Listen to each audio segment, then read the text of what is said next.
TRS నాయకులు కొంతమంది దేవరుప్పల మండలంలోని ఒక తండకెళ్ళి హంగామా సృష్టించిండ్రండి. వాళ్ళకి ఇప్పుడే గుర్తొచ్చింది, మరి అధికారం పోతే గానీ గుర్తు రాలేదు. ప్రజలు 10 సంవత్సరాలు నుంచి కూడా మరి వాళ్ళకి ఏది గుర్తు రాలేదు.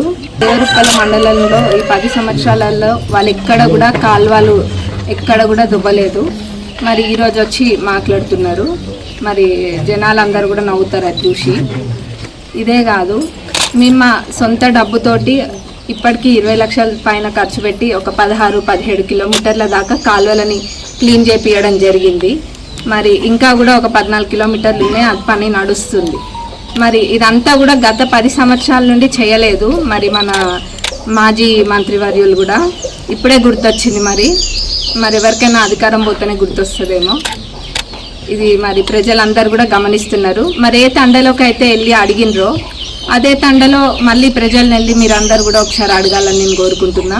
మేము అక్కడ పనులు చేపిస్తున్నామా లేదా అన్నది, కాలువలు మా సొంత డబ్బుతోటి మేము క్లీన్ చేపిస్తున్నామా లేదా అన్నది కూడా ప్రజలను ఒకసారి ఆ తండలోకి వెళ్ళి కనుక్కోవాల్సిందిగా నేను కోరుకుంటున్నాను. మరి అట్లనే గన్పూర్ నుంచి మొదలు పెడితే గన్పూర్ రిజర్వాయర్ నుంచి చెన్నూరు రిజర్వాయర్ దాకా రైతులకి ఇబ్బంది కలగద్దు, కష్టపడద్దు అని చెప్పి కాలువలు తవ్వించింది కాంగ్రెస్ ప్రభుత్వం. మరి వీళ్ళు ఏది చేయలేదు. చెన్నూరు రిజర్వాయర్ 2 సార్లు ఇక్కడ ఎమ్మెల్యేగా ఉండి మరొకసారి మంత్రివర్యులుగా ఉండి కూడా ఆ చెన్నూరు రిజర్వాయర్ని కూడా పూర్తి చేయలేదు.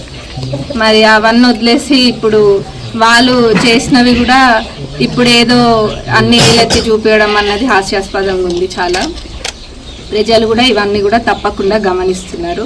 మరి వీళ్ళు నష్టపరిహారం గురించి మాట్లాడుతుంటే దయ్యాలు వేదాలు వర్ణించినట్టుగా ఉంది. కాళేశ్వరం ప్రాజెక్టులో కూడా వాళ్ళు ఏం చేసిండ్రు అన్నది రాష్ట్రం మొత్తం చూసింది. ఇప్పుడు ఏదో దాన్ని కప్పిపుచ్చుకోనికి అని చెప్పి ఇవన్నీ లేనిపోనివన్నీ కూడా చేస్తున్నారు. మరి అంత ఫ్రస్ట్రేషను, పదవులు పోయినాయి కదా, ఆ ఫ్రస్ట్రేషన్లో ఏం చేయాలో అర్థం కాక ఏదేదో మాట్లాడుతున్నారు. వచ్చి యుద్ధ ఫోటోలకు ఫోజులు ఇవ్వడం ఒక్కటే కాదు, ఫోటోలకు ఫోజులు ఇచ్చేటోళ్ళు చాలామంది ఉంటారు.